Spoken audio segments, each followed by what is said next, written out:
Di dalam lonceng kuno ada dunia luas yang dipenuhi energi kekaisaran.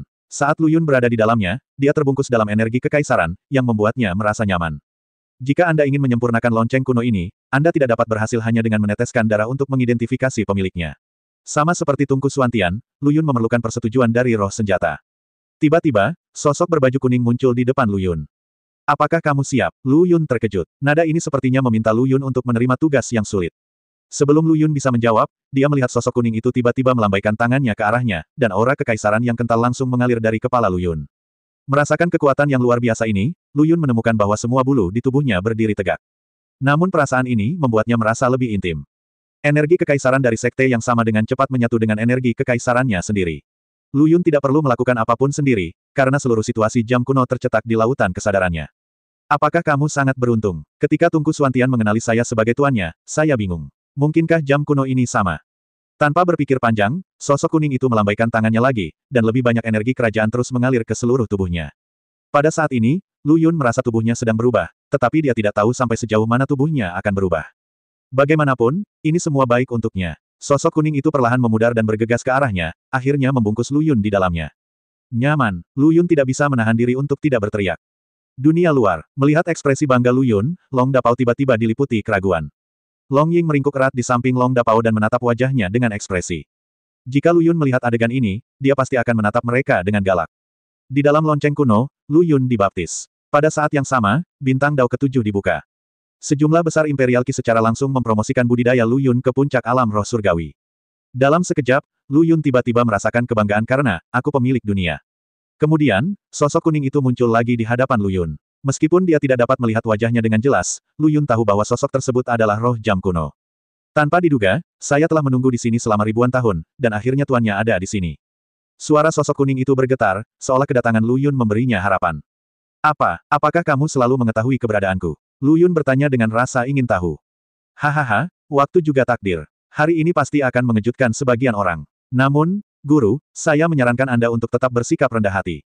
Jika suatu hari Anda kembali ke dunia atas, Anda bisa merajalela di dunia. Oh, bagaimana kamu mengatakan ini? Bukankah aku membutuhkanmu di dunia bawah? Tidak, hanya saja hukum dunia bawah tidak lengkap. Kemampuan Huang Guzong tidak dapat digunakan hingga 1/10 dari potensinya. Selain itu, tingkat kultivasi masternya terlalu rendah, dan penggunaan Huang Guzong akan sangat berkurang. Selain itu, ada penjahat yang mendambakan harta karun itu. Oleh karena itu, saya bujukan seperti itu.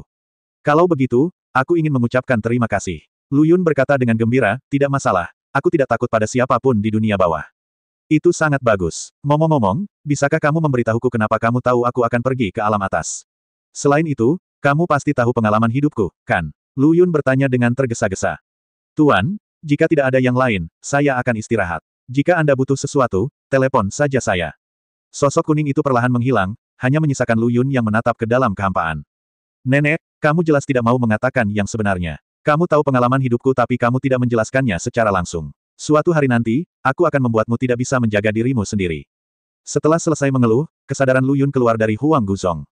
Saat dia membuka matanya, dia kebetulan melihat Long Dapao mencium Long Ying, dan Long Ying juga mencium Long Dapao. Ahem, baiklah, Senandung. Ups, saudaraku, kamu sudah bangun. Long Dapao buru-buru datang ke sisi Lu Yun. Kakak Pao besar, jika kamu ingin berhubungan intim di kemudian hari, tidak baik jika saudara-saudaramu melihatmu jika kamu menemukan tempat yang tidak ada orangnya, bukan? Lu Yun cemas, kalau tidak, dia tidak akan mengatakan kata-kata seperti itu di depan Long Ying. Kamu sangat tidak masuk akal. Apakah kami berdua tinggal di sini hanya untuk melindungimu? Long Ying membalas, jika kami berdua pergi ke hutan terdekat, bagaimana jika sesuatu terjadi padamu? Ya, wajah lama Lu Yun menjadi gelap dan dia menggelengkan kepalanya tanpa daya. Ternyata pelakunya adalah dirinya sendiri yang menunda kemesraan keduanya. Berdiri dan melihat bel kuning kuno yang melayang di tangannya, Lu Yun ingin menghancurkannya. Long Dapao sepertinya telah melihat petunjuknya, dan buru-buru menarik pergelangan tangan Lu Yun dan bertanya, saudaraku, kita masuk sekarang, bukan? Sebaiknya aku pergi sendiri. Lu Yun mengangkat kakinya untuk pergi. Hei, ku bilang, kita bersaudara. Aku, Long Dapao, akan menemanimu melewati gunung pedang dan lautan api. Kata Long Dapao sambil menepuk dadanya. Lu Yun juga tahu bahwa dia baru saja melakukan kesalahan dan berkata, karena tempat ini adalah makam peri, ada terlalu banyak hal aneh di dalamnya. Jika kalian berdua benar-benar mengikutiku, maka kalian harus mendengarkan kata-kataku. Dengan Huang Guzong di sini, Lu Yun berpikir dia bisa melindungi dirinya sendiri. Oke, dengarkan kakak semuanya, hehe. Long Ying, sebaliknya, memutar matanya ke arah Long Dapao dan bergumam pada dirinya sendiri, tidak ada yang bisa ditunjukkan. Mereka bertiga berangkat. Lereng bukit yang tinggi di depan, seperti yang dikatakan Long Dapao, sebenarnya adalah sebuah makam kuno. Makam kuno ini luar biasa. Saya melihat Long Dapao berlari ke sebuah tablet batu dan berdiri diam, melihat pola di atasnya. Lu Yun melangkah maju untuk melihatnya, dan benar saja, kehidupan pemilik makam terlukis di atasnya. Pemilik makam itu sangat pintar sejak ia masih kecil. Ayahnya menemukan seorang guru pencerahan untuknya. Hanya butuh waktu kurang dari 10 tahun bagi pemilik makam untuk mencapai tingkat tuannya. Kemudian, dia mulai menjelajah sendirian. Setelah 100 tahun melakukan perjalanan dan pengalaman, dia akhirnya menjadi seorang jenius di dunia. Hanya saja dia sombong dan mendominasi serta memprovokasi banyak musuh, namun dia sama sekali tidak takut. Saat dikejar oleh musuh-musuhnya, dia membunuh banyak dari mereka kembali dan bahkan memusnahkan keluarga mereka. Akhirnya, 200 tahun kemudian, pemilik makam tersebut menjadi orang yang berkuasa di dunia, dan tidak ada yang berani menantangnya.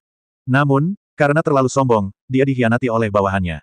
Dengan kerjasama sekelompok orang sakti, pemilik makam tersebut akhirnya terjebak. Namun meski begitu, pemilik makam tersebut mengandalkan kemampuannya sendiri untuk membunuh beberapa musuh, dan akhirnya berakhir dalam genangan darah. Melihat ini, Long Dapao hanya bisa menghela nafas, sungguh orang yang berbakat, dia jatuh seperti ini. Saudara Big Pao, tidakkah menurutmu aneh? Tablet batu ini bahkan tidak mencantumkan nama pemilik makam. Lu Yun bertanya dengan rasa ingin tahu. Sepertinya begitu. Long Dapao melihat tablet batu itu lagi dan benar-benar tidak melihat nama apapun. Long Ying berkata, saya khawatir loh batu ini didirikan oleh teman pemilik makam. Dia memiliki begitu banyak musuh. Jika namanya benar-benar terukir di atasnya, bukankah musuh lain akan menggali dan mencambuknya? Mayatnya. Masuk akal, Lu Yun dan Long Dapao mengangguk pada saat bersamaan. Mereka bertiga naik ke makam dan melihat ke bawah. Tidak, jika dia adalah orang yang kuat di alam atas, wajar jika teman-teman mengumpulkan jenazahnya. Tapi kenapa makamnya begitu tinggi?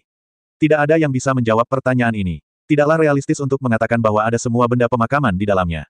Pria perkasa itu telah dikhianati dan pasti tidak siap sebelum kematiannya. Selain itu, temannya telah berusaha semaksimal mungkin untuk mengumpulkan jenazahnya, dan tidak perlu membangun makam sedemikian rupa. Saya ingin masuk dan melihat-lihat. Long Dapao memandang mereka berdua. Lu Yun mengangguk. Long Ying berpikir sejenak dan sedikit mengangguk. Didorong oleh rasa penasaran yang sama, mereka bertiga mulai mencari pintu masuk makam kuno tersebut. Namun setelah lama mencari, saya tidak dapat menemukannya. Lu Yun mengulurkan jarinya dan menyalakan api neraka pada saat yang bersamaan. Melalui api neraka, dia mulai mengamati seluruh makam. Di bawah sana, Lu Yun menunjuk ke kakinya dan berkata. Di bawah, aneh sekali, itu hanya makam sederhana tanpa pintu masuk atau keluar, tapi pintu masuk ke makam kuno ini sebenarnya ada di bawah. Sekarang aku benar-benar ragu bahwa makam kuno ini tidak sesederhana itu. Ini bukan hanya untuk menguburkan orang kuat ini, kata Lu Yun dengan serius. Menurutku juga begitu. Melihat mereka berdua tidak bercanda, Long Dapao berkata dengan tegas, terserah, untuk apa ini? Kamu akan tahu jika kamu masuk dan melihatnya. Dragon Cannon mengubah tangannya menjadi cakar naga dan mulai menggali tanah. Saat sejumlah besar tanah digali, dalam sekejap, sebuah lubang besar sedalam lebih dari 10 kaki digali dari dalam tanah. Lu Yun dan Long Ying juga melompat ke dalam lubang. Setelah ujian Ming Huo, Lu Yun melihat pintu masuk ke makam kuno, tidak jauh di bawah. Mengikuti instruksi Lu Yun, Long Dapao menggali sebentar dan akhirnya menemukan pintu batu gantung. Terdapat ukiran lingkaran sihir aneh di pintu batu tersebut, yang membuat mereka bertiga tidak berani membukanya dengan mudah. Sepertinya saudara Lu, tebakanmu benar. Long Dapao menunjuk ke garis di pintu batu dan berkata, ini seharusnya adalah lingkaran sihir yang sangat kuno, tapi menurutku setelah bertahun-tahun, lingkaran sihir ini seharusnya ada, sudah habis masa berlakunya. Itu saja. Masuk akal, tapi kita tidak bisa menganggap entengnya. Lu Yun mengangguk dan berkata, kalian pergi dari sini dulu. Jika runtuh, saya masih memiliki bel kuno untuk menahannya. Lu Yun menunjukkan Huang Guzong di tangannya, merasa sangat bangga. Anda menunjukkan kasih sayang, saya memiliki Huang Guzong, saya ingin bertanya apakah saya iri padamu. Long Dapao dan Long Ying saling memandang, lalu meninggalkan dasar makam kuno bergandengan tangan. Lu Yun menatap kedua tangan yang tergenggam, ingin melangkah maju dan memisahkannya. Apa hebatnya, saat aku menemukan Chu Yao, aku akan menunjukkan kepadamu betapa nyatanya menunjukkan kasih sayang. Dengan tatapan kosong di belakang mereka, Lu Yun siap mengambil tindakan melawan Simen. Seperti yang dia katakan, pertama-tama dia membiarkan roh senjata membuat lonceng kuno cukup besar untuk menopang makam kuno, lalu dia meninju pintu batu itu, berharap bisa menghancurkannya dengan paksa. Namun, gerbang batu ini seberat batu, dan tidak berubah sama sekali di bawah pemboman Lu Yun. Apa-apaan ini, kamu malah menindasku. Lu Yun meningkatkan kekuatannya dan menabrak pintu batu itu lagi. Pintu batu itu akhirnya bergetar dan banyak debu berjatuhan. Bah. Debu jatuh ke mulut Lu Yun, membuatnya kesal. Kali berikutnya, Lu Yun bertransformasi dan meninju lagi. Bang! Dengan suara keras, dia membuat lubang melalui pintu batu. Hembusan angin bertiup dari dalam gua, menimbulkan suasana busuk. Mendongak, dia melihat pintu batu itu hanya setebal telapak tangannya. Hanya lingkaran sihir di gerbang batu yang bisa dipertahankan sampai sekarang. Sepertinya jika aku bertemu temannya saat itu, aku harus pasrah padanya. Sebuah lubang muncul di pintu batu, dan lingkaran sihir di atasnya pecah. Lu Yun hanya menggunakan beberapa gerakan untuk menghancurkan gerbang batu. Dia memanggil Long Dapao dan yang lainnya untuk datang, dan dia melompat ke gerbang batu terlebih dahulu. Setelah menggantungkan Huang Guzong di atas kepalanya, siap menyebarkan energi kekaisaran kapan saja, Lu Yun membawa Long Kenon dan Long Ying untuk mengamati tempat itu. Makam kuno itu tidak gelap, dan ada cahaya yang datang entah dari mana. Meski tidak bisa menerangi seluruh ruangan, mereka tetap bisa melihat pemandangan umum di sekitar mereka dengan jelas. Daerah sekitar gunung penuh dengan rak-rak, dan rak-rak tersebut berisi berbagai macam buku. Lu Yun berjalan ke rak buku dan berdiri di sana, tapi tidak mengulurkan tangan untuk mengambil buku apapun. Karena usianya sudah sangat tua, dia takut buku-buku tersebut akan pecah jika disentuh. Di sisi lain, Long Dapao tidak peduli dengan begitu banyak buku, jadi dia mengambil sebuah buku secara acak dan membacanya. Tulisan macam apa ini? Aku tidak mengerti satu kata pun. Lu Yun berjalan untuk menonton dengan rasa ingin tahu, tapi dia bahkan tidak mengenalinya. Long Ying berkata, buku-buku ini setidaknya berasal dari dunia atas, dan mungkin dari alam lain. Dunia ini sangat luas, wajar jika Anda memiliki karakter yang tidak Anda kenali. Karena itu, Long Ying mengambil sebuah buku kuno di sebelahnya. Dengar, aku tahu beberapa karakter dalam buku kuno ini. Long Ying mengerutkan kening dan berkata, ini pasti sebuah keterampilan. Lu Yun mengerutkan kening, melompat dan mengambil sebuah buku dari atas rak buku. Namun, dia masih tidak mengenali kata-kata di dalamnya, tapi untungnya ada gambar di setiap halaman. Benar saja, buku saya juga merupakan seni bela diri. Lu Yun berkata dengan serius, dari mana datangnya begitu banyak buku kuno. Melihat sekeliling, ada puluhan ribu buku dan teknik kuno di ruang ini.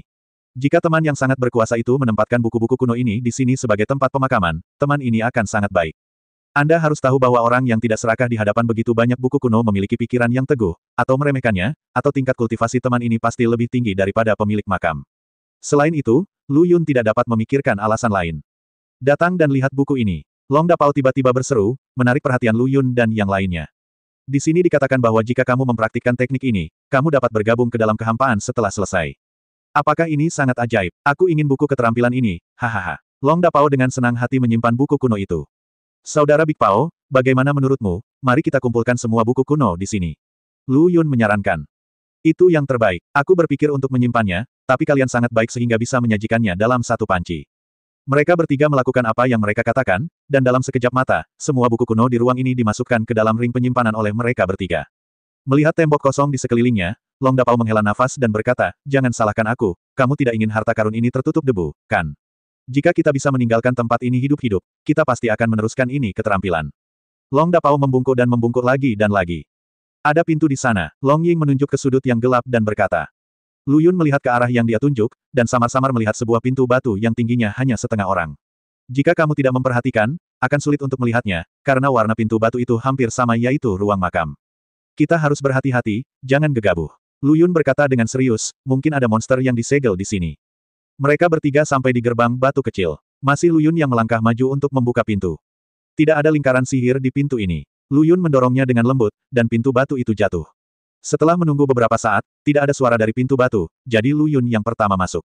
Ini adalah koridor yang tingginya hanya setengah orang, dan tidak lurus. Mereka bertiga hanya berjalan seperti ini, berjalan sampai ke ujung. Oh, pinggangku yang lama. Ketika Long Dapao berdiri tegak, dia memegang pinggangnya dengan kedua tangan dan memutarnya ke depan dan ke belakang untuk waktu yang lama. Biarkan aku membantumu. Long Ying membungkuk dengan lembut. Lu Yun mendengus dingin, maju beberapa langkah, dan mulai melihat sekeliling. Masih ada rak di sekelilingnya, tapi bukan perkiraan, ada berbagai senjata di rak ini. Mungkinkah makam ini adalah rumah harta karun? Lu Yun diam-diam bertanya, apakah semua senjata ini adalah piala dari orang perkasa itu? Beberapa gambaran tiba-tiba muncul di benaknya. Setelah membunuh musuhnya, orang kuat dengan bakat alami itu mengumpulkan semua senjata musuh sebagai piala dan mengubur semuanya bersamanya. Sungguh suatu keberanian. Lu Yun diam-diam berkata, jika harta ini ditukar dengan koin emas, saya khawatir seluruh makam kuno tidak akan mampu menampungnya. Long Dapao dan Long Dapao datang ke sisi Lu Yun dan melihat senjata itu dengan keterkejutan yang sama. Sebagai senjata biksu, itu tidak bisa lagi didefinisikan sebagai senjata saja. Bayangkan saja tungku Suantian yang diberikan kepada Lu Yun oleh Patriark Suantian. Senjata ajaib seperti itu tidak banyak, tapi masih ada beberapa. Beberapa orang kuat akan menyempurnakan beberapa senjata ajaib kelahiran. Senjata ajaib ini tidak hanya dapat membunuh orang, tetapi juga melindungi kehidupan tuannya di saat-saat kritis. Lonceng kuning kuno di tangan Lu Yun seharusnya menjadi senjata ajaib. Senjata di rak sekitar 3 orang mungkin memiliki hubungan tertentu dengan pemiliknya. Jika tidak, dengan kekuatan misterius, dia tidak akan menyukai senjata biasa, apalagi dikuburkan di sini. Lu Yun mungkin tidak mengenali karakter dalam buku kuno di makam sebelumnya, tapi dia selalu mengenali sebagian besar senjata di sini. Namun senjata yang ada masih sedikit, dan tidak satupun dari ketiganya yang tahu cara menggunakannya.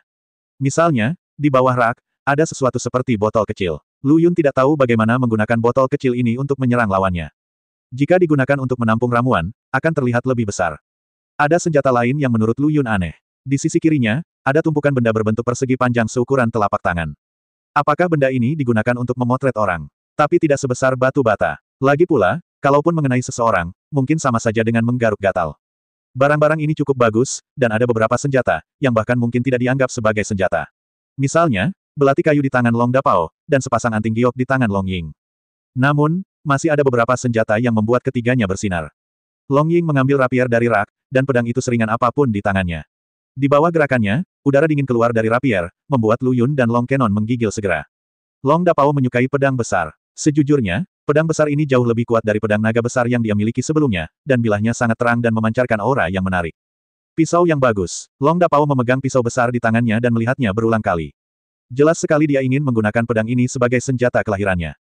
Lu Yun memandangi rak untuk waktu yang lama, berjalan mengelilingi sekelompok tombak, kapak dan kait, dan akhirnya berdiri di depan pedang panjang. Pedang panjang ini sepenuhnya berwarna merah tua, sangat mirip dengan warna setelah transformasinya.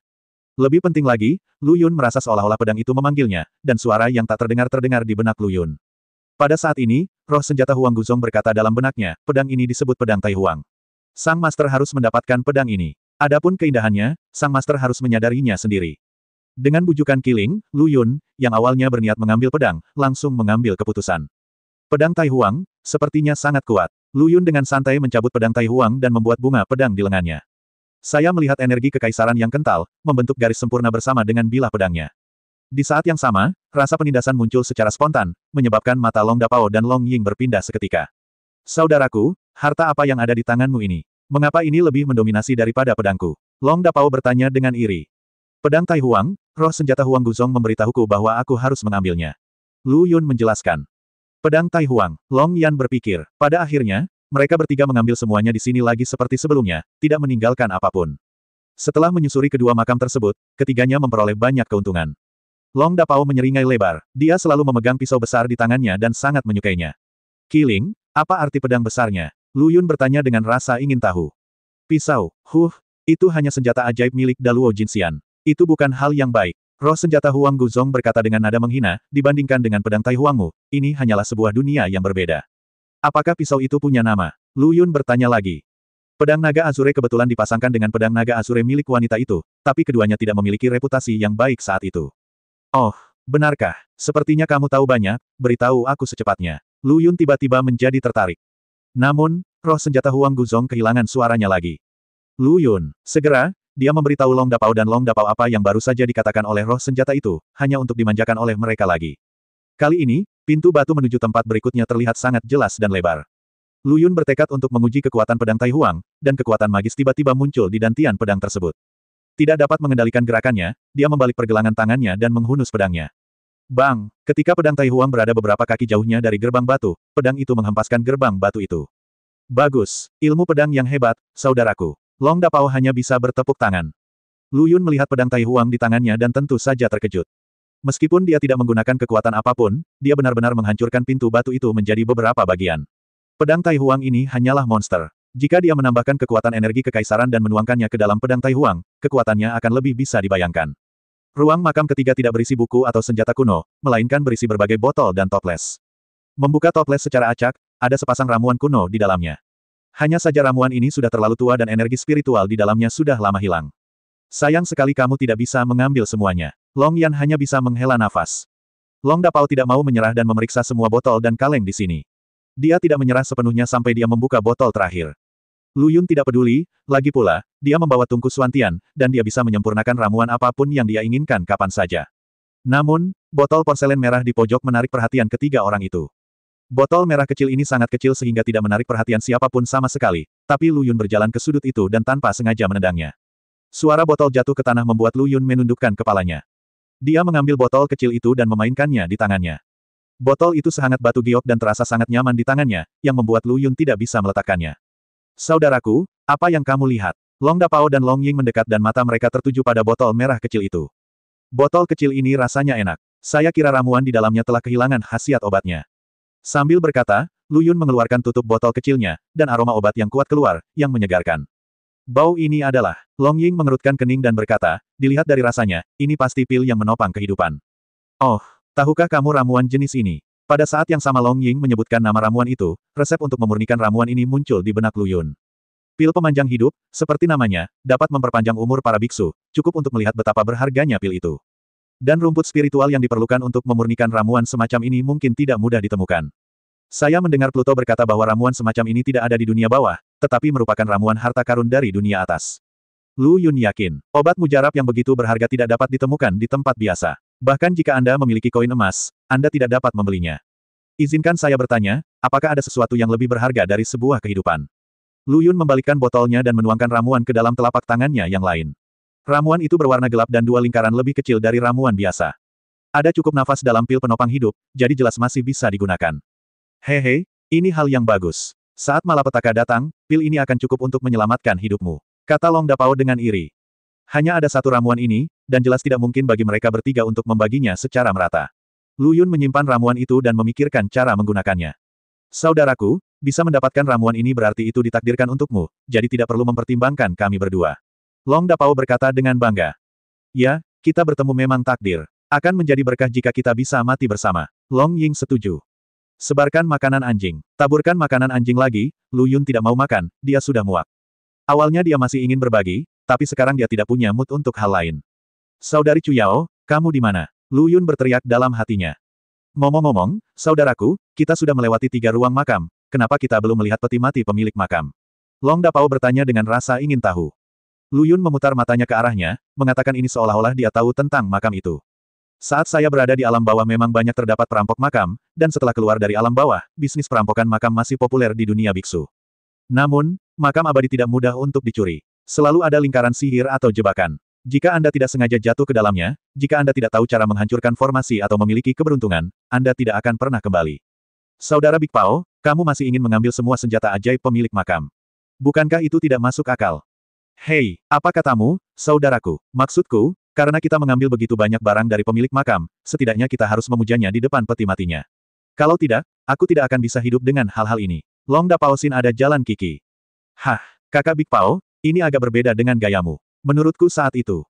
Lu Yun ingin berbicara tentang harta karunnya yang tersembunyi, tapi dia menelan kata-katanya, lagi pula, harta karun Long Dapao sekarang ada di sakunya, Lu Yun. Ini berbeda. Bagaimanapun, kita telah memasuki makam orang yang berkuasa. Kita masih perlu memiliki rasa kagum. Long Dapao berkata dengan tulus. Inilah kebenarannya. Tuan Yuan Nian pernah berkata. Oke, ayo kita terus mencari. Kita seharusnya bisa menemukan ruang makam utama pemilik makam. Lu Yun benar-benar tidak ingin melihat kedua orang ini bernyanyi dan mengobrol, jadi dia buru-buru mencari pintu masuk ke tempat berikutnya. Namun, mereka bertiga lama mencari makam ini, dan tidak ada jalan keluar lain kecuali pintu masuk di sini. Aneh, apakah makam sebesar itu hanya memiliki 3 ruangan ini? Itu tidak mungkin. Long Dapao menggaruk kepalanya. Lu Yun juga merasa aneh bahwa sebuah makam pun harus memiliki peti mati. Dia ingat dengan jelas bahwa sejak dia masuk, hanya ada satu pintu batu menuju ruang makam berikutnya. Kembali dan cari, Lu Yun menyarankan. Mereka bertiga kembali ke jalan semula, satu orang per makam, dan mulai mencari pintu masuk atau mekanisme lain. Setelah lama mencari, mereka bertiga tidak menemukan apapun. Aneh, aku sudah mencari di setiap rak, tapi tidak ada jalan keluar. Long Dapao menghela nafas. Aku mengobrak-abrik setiap botol dan kaleng, tapi aku tidak menemukan jebakan apapun, kata Long Ying dengan suara rendah karena wanita itu penuh perhatian. Lu Yun mengerutkan kening, dan pada saat yang sama menyalakan api neraka lagi, mengamati seluruh makam dengan cermat lagi, dan akhirnya menemukan petunjuknya. Nak, kamu memiliki pemahaman yang baik, kata Huanggu Zong Qiling dengan kepuasan dalam pikiran Lu Yun. Kamu sudah tahu ada yang tidak beres di sini sejak awal, kan? Tuan, bukannya saya tidak ingin memberi tahu Anda. Hanya saja makam ini adalah makam orang yang berkuasa di dunia atas. Jika saya mengatakannya, itu mungkin merugikan Tuan. Oh, Tuan telah mengambil begitu banyak harta di sini. Jika dia bahkan tidak dapat menemukan makam utama pemilik makam, jelas dia tidak cukup tulus. Jika ini terjadi, tidak ada satupun barang dari Tuan dan temanmu yang akan diambil, dibawa keluar. Apakah ada hal seperti itu? Lu Yun bertanya dengan heran. Roh senjata itu berhenti berbicara. Lu Yun menceritakan semuanya pada mereka berdua. Hei, aku hanya bilang, kamu harus memberi penghormatan kepada pemilik makam itu, kata Long Dapao bangga.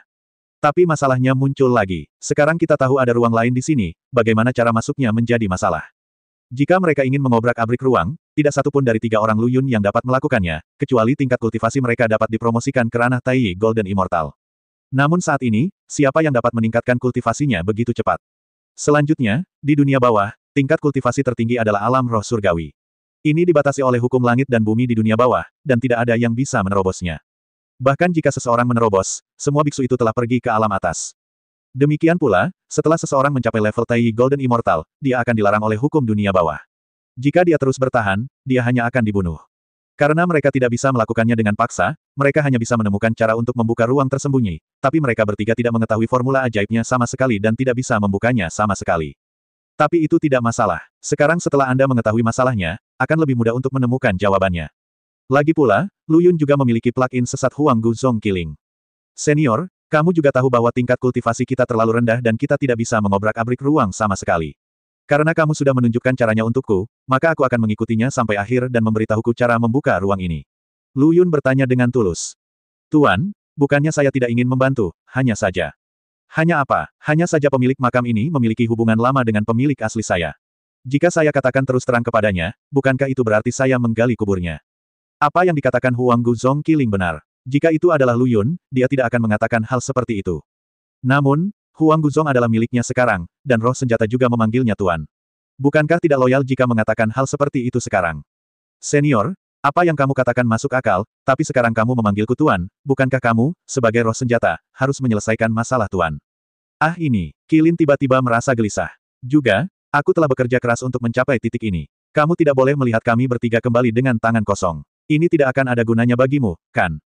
Lu Yun menggunakan ancaman dan bujukan untuk membuat Huang Gu Zong Killing lengah dengan kombinasi pukulan. Setelah beberapa lama, Huang Gu Zong akhirnya berbicara dan memberitahu Lu Yun cara membuka ruang tersembunyi. Sudut mulut Lu Yun sedikit terangkat, lalu dia berkata dengan puas, itu benar. Karena senior telah memilih untuk membantuku, kamu harus mengetahui segalanya dan mengatakan segalanya. Hei, itu dosa. Huang Gu Zong Killing merasa telah ditipu oleh dirinya sendiri. Akan lebih baik jika dia tidak mengatakan apapun sekarang. Tapi masalahnya sudah sampai pada titik ini, dan sudah terlambat untuk menyesalinya.